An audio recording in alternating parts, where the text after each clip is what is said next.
ही पहले आता है। अगर आपने पढ़ा कि अण प्रत्याहार में अ से लेकर के अड़ा तक के बीच के सारे अक्षर आते हैं, यानी पहले सूत्र से छठवें सूत्र के बीच के सारे अक्षर आते हैं, तो आप जानती हैं कि अगर विकल्प ऐसा नहीं है शामिल करने वाला तो आ तो पहले है ना, इसको हम चुन लेंगे। अगर यही विकल्प होता उपयुक्त सभी तो उपयुक्त सभी को चुनते, आ को नहीं चुनते। समझ नहीं, यह जानना जरूरी है। चलिए अब हम लोग चलेंगे अगले प्रत्याहार पे, यानी अगला प्रत्याहार बनाएंगे। ये मैं अण प्रत्याहार पे रुक करके आपका भ्रम इसलिए दूर किया ताकि ये ना दिक्कत हो कि हम तो इतना जान रहे आ ई ऊ कहाँ से इतना आएंगे। तो पेपर में जिस तरह भी आ जाएगा, अण के लिए आप लोग तैयार है ना? अण के लिए आप लोग कर लेंगे ना? शाबाश, अण के लिए कर लेंगे रण। समझ नहीं पाई बालिका? मतलब युद्ध अण कैसे आई हो के हरा दे। अब हम लोग आगे चले, ये तो हो गया था सबका ना। आगे चलते हैं। आगे चलने के लिए मिटाना पड़ेगा, इसलिए क्योंकि बोर्ड छोटा नहीं है, क्योंकि प्रत्याहार बनाने के लिए सूत्र सामने रखना पड़ेगा, इसीलिए आगे हमें मतलब इतने में काम करना है। तो अब हम लिखेंगे कि अग प्रत्याहार बना दो भैया। क्या बना दो? अग प्रत्याहार। तो अग प्रत्याहार में कौन कौन से वर्ण आएंगे बताइए जरा। अगर हमने कह दिया अग प्रत्याहार, कौन कौन से वर्ण आएंगे बताइए। शाबाश, अ ई उ री री। यानी कि आपने अक में यहां से लेकर के यहां तक के वर्णों को लिख लिया, खाली छोड़ा किसको? इस संज्ञक को। तो आपने लिखा अक में आ ई उ री लिरी। अगर वर्ण संख्या पूछे तो बोलिए कैसे पता लगा? गिनती गिन के। हाँ, गिनती तो बचपन से पढ़ाई जाती है, तो आदत पड़ी हुई है ना। पहाड़ा भूल भले जाए लेकिन गिनती याद रहती है न बालिका? पहाड़ा भूल सकता लेकिन गिनती नहीं भूलती। और अगर हमने कह दिया इक प्रत्याहार बनाइए, तो इक में आप लोग क्या क्या लिखेंगे? इक में ई उ वर्ण संख्या कितनी हुई? कैसे? क्योंकि अ गायब हो गया, उतना ही लिखना था, लेकिन अ हटा दिया तो एक नंबर तो कम हो गया ना। अरे बालिका, और अगर हमने कह दिया उक में, तब क्या होगा? उक में, अरे यही बचेगा उक में उ री लिरी। और अगर कह दिया रिक में, रिक में री लिरी। यही हुआ। वर्ण संख्या घटती गई, पहले में 5, फिर 4, फिर 3, फिर 2। क्यों बालक? यही हुआ। मैंने रिक प्रत्याहार में वर्णों की संख्या कितनी हो गई? 2। और यदि आ जाए आपके सामने एंग प्रत्याहार, क्या आ जाए? एंग प्रत्याहार। तो एंग में कैसे मारेंगे पेन? ए ओ, ए ओ, यही ना होता है पेन। इधर से उधर से झूला झूले हैं, वही ए उधर से ओ, ए ओ। क्यों बालिका? यही होगा।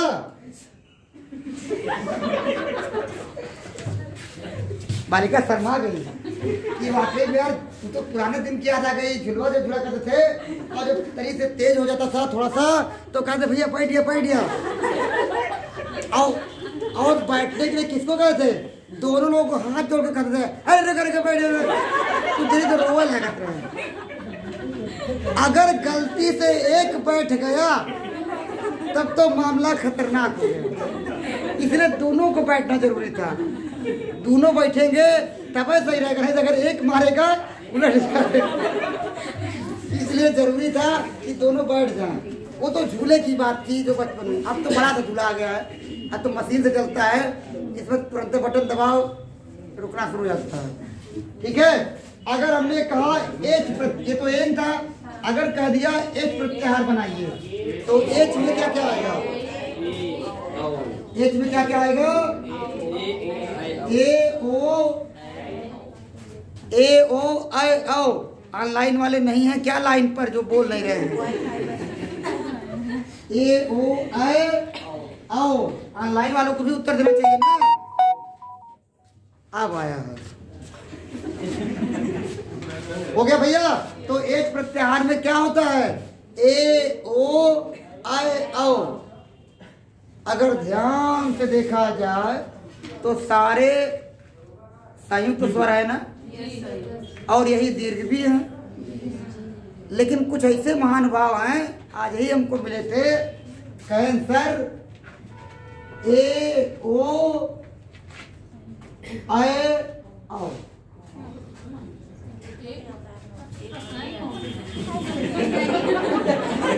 मतलब वो सोचे आए हो तो एक मात्रा का है कि नहीं? ऐसा भ्रम कम से कम 40% लोगों में पाया जाता है। ये जान लीजिए, सर्वेक्षण है। तो आपको उनको बताना पड़ा भैया अगर ए स्वर है उसको डबल करना है तो उसका एक मात्रा लगा दो तो ये डबल हो गया, और अगर व्यंजन है तो इसके लिए ऐसा करना पड़ेगा डबल, तब जाके उनको समझ में आया। तो ऐसा इसलिए मैंने प्रस्तुत कर दिया उदाहरण कि इसमें भी पता नहीं है, किसी का तुमने देखा नहीं है। अगर ऐसा कोई हो तो समझ ले कि इसको दूर कर ले, आगे न जाए बात। ठीक है, नहीं तो अगर किसी से लिखवा के देखने में पकड़ा जाता तो भरपूर उसका सम्मान किया जाता। ठीक है, तो ये ध्यान रखिएगा। अब अगर हमने कह दिया एच बनाओ तो एच में आप लोग क्या क्या लिखेंगे? ल ए आओ के बोले सो आए आओ कि ए आओ। देखा कर ने गिनी ना, अगर लिखवाए हो तो फंसते। अरे भैया एच मतलब यहाँ से यहाँ तक, ये ना आओ, ये आओ। जिस बात की चर्चा हमने पहले कर दिया वही बाद में मिला देखने को, लिखित रूप में नहीं मिला लेकिन मौखिक रूप से मिल गया। उन्होंने ए समझा इसको, ए आओ, जबकि ये आय है और आओ है। तो जिसने भी बोला होगा वो समझ जाए कि मैं सुन रहा था। ये आय है और आओ, आय प्रत्याहार में आय आता है और क्यों मीना जी, बात सही है कि नहीं? बालिका मीना, मीना मीना, बालिका मीना, महोदया मीना नहीं। हाँ समझ में आ रहा है, हाँ ऐसे समझते रहो। क्यों भाई बालिका टीना, समझ में आ गया। तो चलिए, मतलब एच को समझ लिया, एच को समझ लिया, अक को समझ लिया, इक को। अगर इन सबको हम कह दे ऐसे जोड़ दे यानी अच कर दे तो अच के लिए क्या लिखेंगे आप? सारे स्वर लिख देंगे। अच बराबर अ ई उ री ली ए ओ आए आओ। यानी अगर देखा जाए तो अच में सारे के सारे स्वर आ गए कि नहीं? क्यों तारावती जी, सारे स्वर है कि नहीं? और इसीलिए अच को हम कहते हैं स्वर, यानी अच का दूसरा नाम है स्वर। बालक रामदयाल तो अच को हम क्या कहते हैं? स्वर कहते हैं। और आगे इसी के नाम से एक संधि मिलेगी, अच संधि या स्वर संधि। ठीक है, तो स्वर संधि का दूसरा नाम अच संधि क्यों पड़ा? इसी स्वर के नाते। उस संधि में सिर्फ और सिर्फ स्वर की बात होती है, व्यंजन की। देखिए रामदयाल जी, बालक देख रहे हैं, बालक रामचरण कितने प्रसन्न दिख रहे हैं। कालीचरण, अच्छा हाँ यार गलत बोला, रामचरण नहीं कालीचरण, रामचरण तो आगे हैं। तो मिटा दे इसको, नोट कर लिया सभी लोगों ने। ये लाइन वाले नहीं हैं क्या रास्ते में? लाइन पे नहीं है लगता, इसलिए उनका उत्तर नहीं आ रहा है। चलिए नहीं चलो, चल तो रहा है इसमें। इसमें तो है लगा। चलिए कोई बात नहीं, जो ऑनलाइन होगा देखा जाएगा। ऑफलाइन वाले जाग रहे हैं, ऑनलाइन वाले सो रहे हैं। देखिए इतना कहने के बावजूद अगर उठ जाए तो देखिए देखिए। अब इसको मिटा दें क्यों महोदया विद्यावती जी? मिटाना पड़ेगा।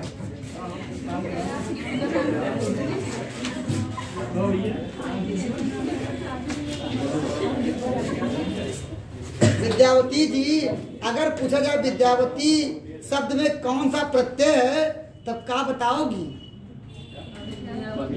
विद्यावती में कौन सा प्रत्यय है क्या बताओगी? हैं? कौन सती? विद्यावती।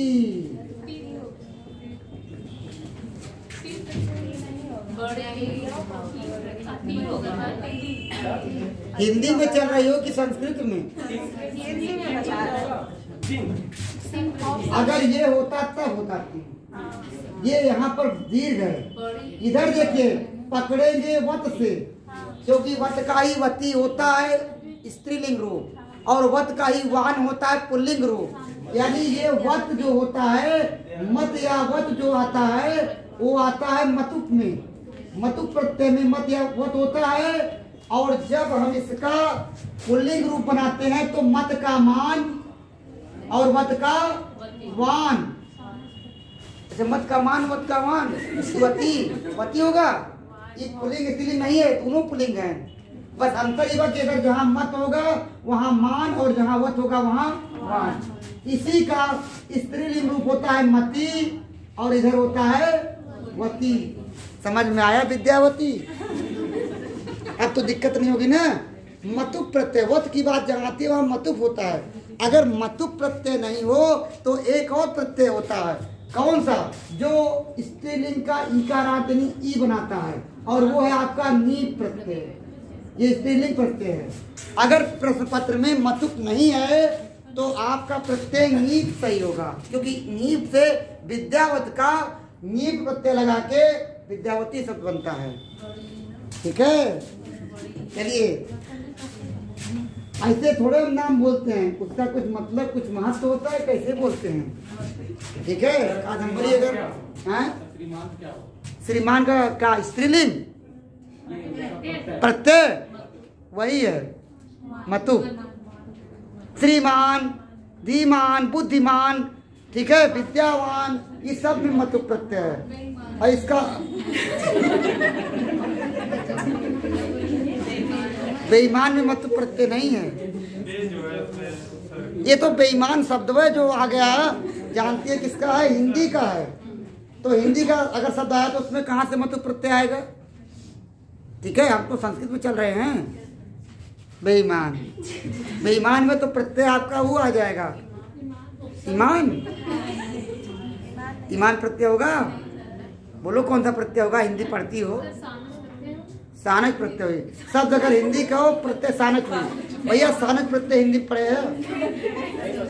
आन या मान वाला कौने में होता है? तो जौने वही। अब उनमें तो गुणवाचक बहुत सारे प्रत्यय हैं। गुणवाचक है, तदितार्थ है, तमाम प्रत्यय हैं उसमें। अब उसको डिक्शनरी से खोज के लाओ या हिंदी वाले सर से पूछो बेईमान में कौन सा प्रत्यय है, कल उत्तर बताना। ठीक है, अब देखिए आगे हम लोग बढ़े ना, नहीं तो विद्यावती के चक्कर में गड़बड़ा जाएगा मामला, छूट जाएगा जो हमको आगे पढ़ना है। वो तो शब्द आगे इसलिए बताया कि आपको ये मत सोचना कि हमारा क्या हो रहा है, अपमान हो रहा है, बेइज्जती हो रही है, क्योंकि शब्द जो है वैसा है। और एक चीज़ और बता दें आपको, क्लास में जितने लोग बैठे हैं उनका अपमान हो ही नहीं सकता, उनकी बेइज्जती नहीं हो सकती। पूछिए क्यों? इसलिए कि जब यहाँ कोई किसी की इज्जत ही नहीं है। बताइए, गुरु के सामने किसी शिष्य की इज्जत होती है? नहीं। जब वही शिष्य बाहर निकलता है तो समाज में उसकी इज्जत होती है। तो मतलब यहाँ इज्जत का बेइज्जती का कोई डर नहीं है, क्योंकि इज्जत है ही नहीं। जब बाहर निकलेंगे यहाँ से इज्जत बेइज्जत जो भी समझ के, जब इज्जत यहाँ आपकी बना दी जाएगी तब बाहर आप इज्जतवान हो जाएंगे। ठीक है, तो जो भी होगा आपका बाहर होगा, इधर कुछ नहीं। छोटा भी प्रश्न है पूछ सकती हो, बड़ा भी है पूछ सकती हो, एकदम ना हो, एकदम कुछ भी हो तो पूछ सकते हो। गुरु के सामने क्या है, जो बच्चे हैं या पढ़ते हैं, छात्र हैं, शिष्य चाहे कितना बड़ा हो जाए, बात उससे नहीं है। उनका कोई ना तो सम्मान है और ना तो उनका कोई अपमान है, इसलिए कि वो तो सीखने आए हैं। और जब सीखने आए तो सीखने में इज्जती और बेइज्जती अगर ये करोगी ना तो नहीं सीख पाओगी, है कि नहीं। यहाँ पर शर्म संकोच इज्जत कुछ नहीं है। यहाँ पर तो हम क्या हैं, आप जो है शिक्षार्थी हैं, विद्यार्थी हैं और हम लोग शिक्षक हैं जो सिखाते हैं आपको। और सिखाने वाले में और जो शिक्षार्थी सीखता है उसमें अपमान मान सम्मान इसकी बात नहीं होती है। आपको ट्रेंड करता है और जब बाहर सीख कर जाएंगे समाज में बोलेंगे तब ताली लोग बजाएंगे ना, तब कहेंगे वाह क्या इज्जत मिली है, तब कॉलर टाइट कर देंगे। वहाँ इज्जत और बेइज्जत का ध्यान रखना। तो यहाँ जितनी भी आपका मतलब कर दिया जाए वो ठीक है, क्योंकि आप इसलिए कि आपको जब एकदम पका दिया जाएगा तो बाहर निकलेंगे तो आपको जब इज्जत मिलेगी तो आपको थोड़ा सा अच्छा लगेगा। अगर यहाँ कच्चे रहने दिया जाए ना तो बाहर अगर थोड़ी सी बेइज्जती हुई वो बेइज्जती गड़बड़ होती है, यहाँ की बेइज्जती गड़बड़ नहीं होती है। यहाँ अगर किसी ने कुछ अपमान भी आपको कर दिया अगर मान के चलो तब भी यहाँ कोई दिक्कत नहीं है, लेकिन बाहर किसी ने अपमान कर दिया तो बहुत फीलिंग होती है, खुद आपको महसूस होता है ना। इसलिए यहाँ से नहीं उस वाले से डरो कि वहाँ इज्जत मिले, इसके लिए यहाँ अगर होना पड़े बेइज्जत तो भी हो जाओ खुशी खुशी, है कि नहीं। लेकिन यहाँ हमने कह दिया पहले कि बेइज्जत मत समझना, क्योंकि इज्जत ही नहीं है तो बेइज्जत कहाँ से होगा। अगर इज्जत शब्द ना होता तो बेइज्जत कैसे बनता, कहाँ से उपसर्ग लगाते। तो इसका मतलब जब इज्जत नहीं तो बेइज्जत भी नहीं। समझ में आ गया। अब किसी के अंदर बेइज्जती वाली बात आएगी, अपमान वाला फीलिंग होगा नहीं होगा, क्योंकि आप कहीं भाई जब इज्जत है ही नहीं तो बेइज्जत होगा कभी। चलिए आगे हम लोग बढ़ते हैं। अगर हम लोग कह दें कि अब व्यंजन वाले पे आ जाए, क्योंकि स्वर तो खत्म हो गया, अभी आप लोग सीख रहे थे स्वर का तो अच में आ गए सारे स्वर। अब अगर व्यंजनों वाले प्रत्याहार शुरू करें हम तो पहले कहेंगे हट। हट से आप लोग परिचित हैं।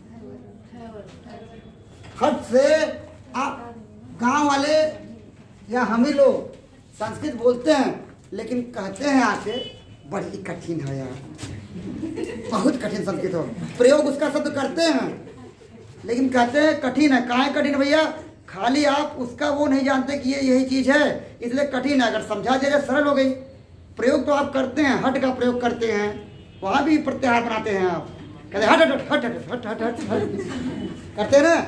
और भी करते हैं। गांव की महिलाएं, बुजुर्ग से बुजुर्ग महिलाएं, याद कर लिए वो दिन जब बारात आती है तो कहती हैं दूल्हे को देख के, ए बहनी लड़कवा लड़किया के अनुरूप हो।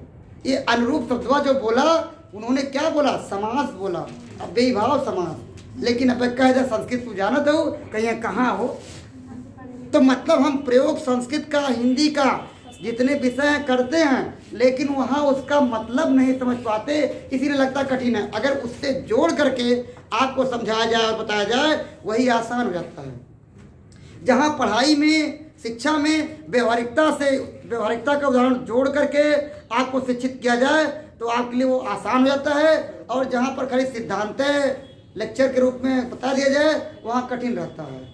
तो हमेशा शिक्षक को या शिक्षक होने जो जा रहे हैं उदाहरण जो दीजिएगा वो व्यवहारिक दीजिएगा, व्यवहारिकता से कम जुड़ा रहे, ये ध्यान रखिएगा। तो हम लोग हट करेंगे। अब बतावा हो हट में क्या क्या आई बालिका कविता, बोलिए कविता जी। हाँ वही को बोल रहे कविता, हैवर, बिल्कुल सही बताया, यही ना होगा टीना जी। अगर हम कहेंगे हट तो यही ना आएगा हैवर। और अगर हमने कह दिया हड़ तो हड़ में क्या आप कहेंगे, हड़ बराबर वरल, ला नहीं होगा, होगा, किसने कहा नहीं होगा, अरे भैया अब वही तक का देखे आज बनाए नायक लेकिन ना देखे नलंचक गायब। जागिए, आप जागे तो, लेकिन कोई बात नहीं, देर से भले जागे लेकिन दुरुस्त जागे। अच्छा, नहीं तो आगे गलती करते। अरे हलंतक वर्णों को छोड़ देते हैं। हलंतक माने जिसके नीचे ऐसे डंडा, डंडा वो तिरछे डंडा, सीधे ना है, ऐसे ना है, तिरछे है। रुक, वही डंडा पता नहीं कितना लोग कमा लेते हैं। वह हाल यहाँ भाई, यहाँ इस डंडे का मतलब नहीं है। अगर डंडा लगा तो समझ ले कि तुम्हें उसको क्या इत संज्ञा नोट कहला। कल आप लोग लिखे थे इस संज्ञक वर्णों की संख्या 14। लगता है कालीचरण जी कल नहीं थे, नहीं आपने, इसीलिए रामचरण जी थे। पूछिए, हाँ बोलिए। अरे कह रहे इस संज्ञक वर्ण वो होते हैं आधे, समझ रही हैं, और पूरे के साथ यहाँ पर जब आप बना रहे आधे का प्रयोग नहीं होता है। समझ में आया? सिर्फ प्रत्यय बनाने के लिए हम उसको लिखते तो जरूर है सूत्र में अंत में, लेकिन उसकी गणना नहीं करते हैं। वैसे भी आधे कहाँ के पूछा था। अब छंद पढ़ा, अगर आप वर्णिक छंद पढ़ रहे हो तो आधे अक्षर को छोड़ देते हो ना हिंदी में, तो वह आधवा ही हो। पूरे के पास, आधे के पास कौन जाता है? सभी पूरे के पास जाते हैं, है कि नहीं? वही हाल यहाँ भी है। तो अब अगर हम कह दे यण, अगर इसके बीच वाला कह दे हण और हण के बीच का यण बना दिया गया तो क्या आएगा? यवरल। यवरल। शाबाश बालिका।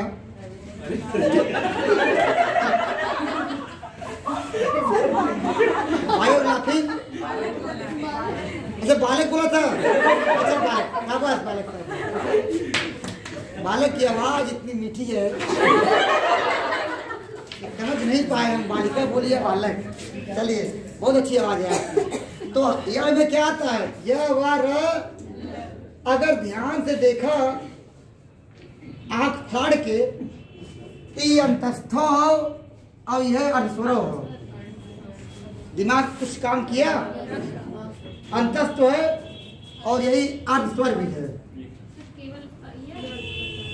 अरे कुल की बात करते हैं हम, चारों चारों के चारों, एक एक बात थोड़ो करो।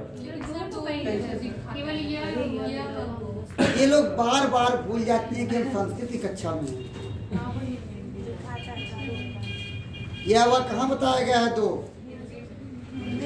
तब हिंदी में ना, तो हिंदी के सामने संस्कृत की बात करूँ या संस्कृत घंटा हिंदी की बात करूँ? अरे वहां तो ल पारसी को होता है और र प्रकंपित या लुंठित होता है, लेकिन यहाँ तो पूरा स्वर है, न तो प्रकंपित हो न तो पारसिक हो। समझ में आया महोदया जी? ये आपने पूछा, ये जान लीजिए कि लोगों को आपको धन्यवाद करना चाहिए। बहुत जनी के मन में रहा हो लेकिन पूछे क्यों ना, आपने हिम्मत दिखाई, इसके लिए आपका धन्यवाद। कम से कम सब तो जान गए, ठीक है? तो जो भी प्रश्न मन में आता है, ये मत देखो कि हम तो ना पूछे थे, तो हम पूछे तो हमें शर्मिंदा हो पड़ी। ना ही ना है वो तो पूछा। अरे भाई कंफर्म करना, स्पष्ट करना का गलत बात है। जे ये ना स्पष्ट करी, क्या वहाँ जाकर स्पष्ट करी। और एक आप एक लाइन और जानते हो, जिसने किया शर्म तब काहे जबरदस्ती शर्म करते हो। ये न शर्माए के बा, न संकोच करे के बा, न तो लजाए के बा, न तो इज्जत बेइज्जती वाले कुछ है ये ना बा।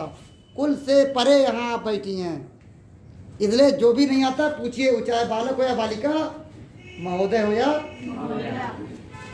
तो अगर इस पर प्रश्न बन जाए कि अंतस्थ वर्णों वाला प्रत्याहार है, विकल्प में यण हण नण चढ़ कुछ भी दे दे, आपको चुनना किसको है? यण को। अगर इसी को दूसरी तरफ पूछ दे कि यण प्रत्याहार में आते हैं और विकल्प दे दे सभी अनुनासिक वर्ण, ध्यान से सुनिएगा, सभी अंतस्थ वर्ण, सभी अर्धस्वर, 2 और 3 दोनों, तो किसको चुनोगे? कैसे?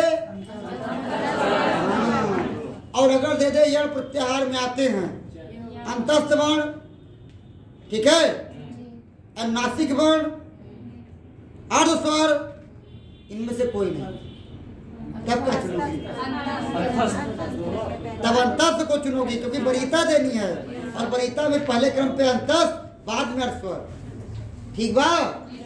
कुल से परिचित करा गई, कठिन सरल टेढ़ा मेढ़ा, कितना भी कैसा भी लालच दे, आप लोग ऐसे कबूतर हैं जो नहीं फंसेंगे। ठीक है? बहेलिया लालच देगा, जाल बिछाएगा, सोने का भी बिछाएगा, चांदी का भी बिछाएगा, तांबे का भी, लेकिन आप लोगों को नहीं फंसना है, किसी के चक्कर में आएंगे, जाल काट के निकल जाएंगे, क्योंकि आपका दांत चूहे से भी तेज करना है। हाँ, वह गिलहरी बनावत है, दौड़े वहां से निकल जाए जाल में से। ठीक बा? तो जब दांत तेज हो जाएगा आपका, कुछ लोग समझ लेंगे हमारा दंतवा तो ना तेज बा, अरे वो दांत नहीं, दिमाग वाला दांत। लोग कहते तारू में दांत होता है, दिमाग वाला दांत कहते हैं उसको ना, अकल वाला दांत, वही चीज है। तो दिमाग वाला आपका दांत तेज करना है। तो अगर इस तरह आएगा तो किसको चुनोगी? अंतस्थ को। और यदि हमने कह दिया यम प्रत्याहार में आते हैं, समझते चलो, क्योंकि आपको भगा नहीं रहे हैं, समझा के बता रहे, ताकि आपको इस तरह जो भी पने जो भी आए आप पकड़ लो। तो प्रत्याहार हो तब 15-20 मिनट में पूरा क्लियर हो जाए, बना के लिख दे, आप छाप लेते काम करता है। लेकिन नहीं, यहाँ पर समझोगे कैसे? यम प्रत्याहार में क्या क्या वर्ण लिखोगे? यही ना? ये क्या क्या है बता सकती हो? बोलो महोदया, बोलो। अनुनासिक है, पंचमाक्षर है, और आपकी भाषा में निकरावा, शाबाश निकरावा।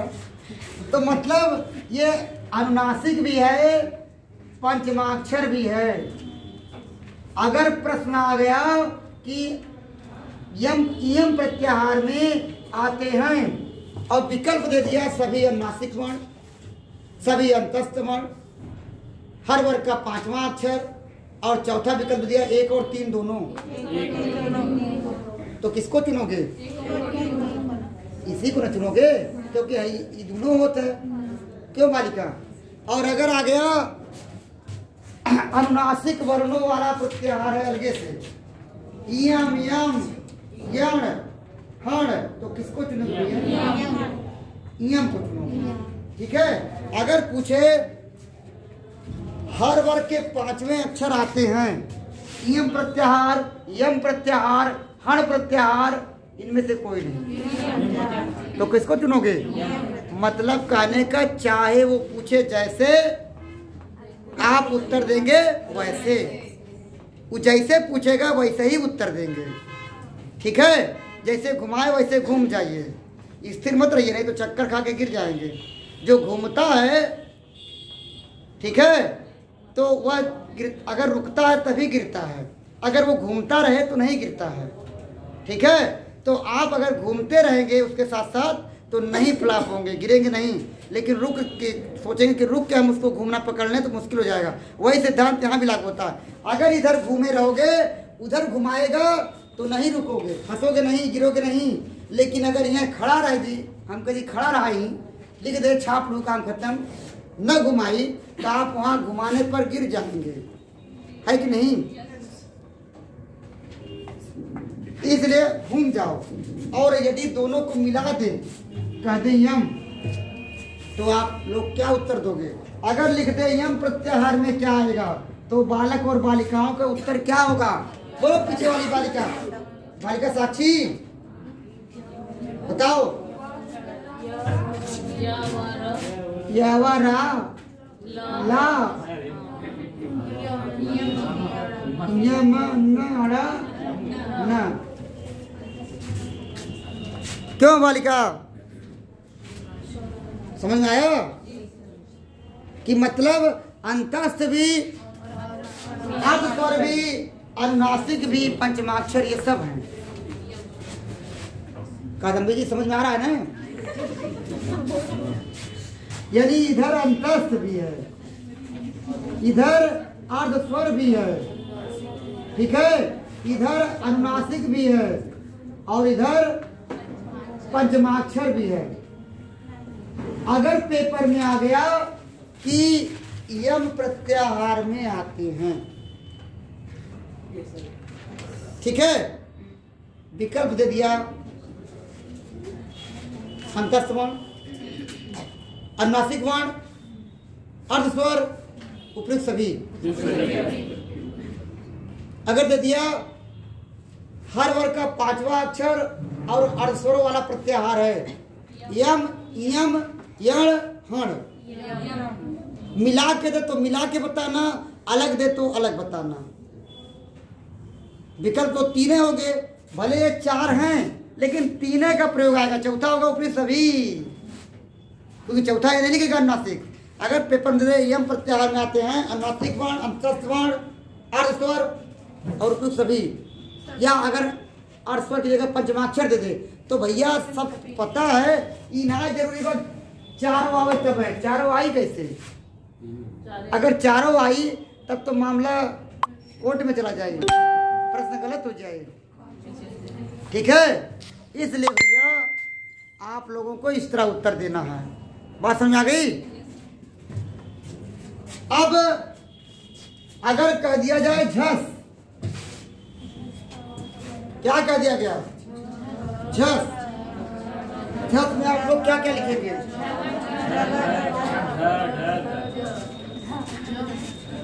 झ,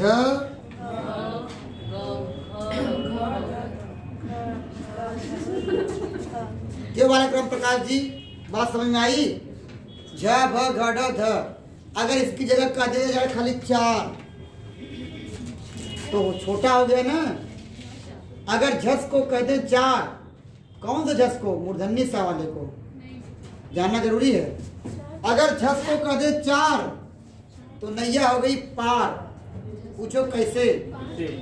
हर वर्ग के चौथे अक्षर हैं इसमें, तो काज रोज झ, भ, घ, ढ, ध याद करे थे। जब 4 है तो मार दो, ये 4 है। अगर चौथा अक्षर आता है, पूछे कि निम्नलिखित में से झस प्रत्याहार के अंतर्गत वर्ण है, जहां चौथा अक्षर दिखे 5 वर्ग में से किसी का, मार देना, यही है झस, यही है झस का अक्षर, ठीक है। और अगर पेपर में से झस प्रत्याहार में आते हैं हर वर्ग के चौथे वर्ण, हर वर्ग के तीसरे वर्ण, हर वर्ग के दूसरे वर्ण, इनमें से कोई नहीं, तो जब चौथा पता बा तो का जरूरत झ, भ, घ, ढ, ध कह के? अरे लोग तो सोचते हैं कि सरल से सरल हो जाए, कम में हम ज्यादा याद कर ली और परीक्षा में आसानी से कह सकी। वर्णों की संख्या कितनी होगी? 53। झस प्रत्याहार में वर्णों की संख्या कितनी होगी? कैसे पकड़ू? उत्तर आई गिन के। अरे अगर न गिनतू तब वो पकड़ ले तू।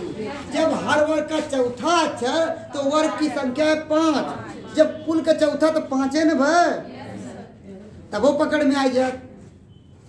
गिने वाली आदत छोड़ दे, पकड़े वाली आदत शुरू करा, नहीं तो जब आगे बढ़वर का गिने का आई ना तो कतो एक ज्यादा हो जाए, एक कम। इसलिए समझो कि 5 अगर चौथा अक्षर है तो 5, अगर ही में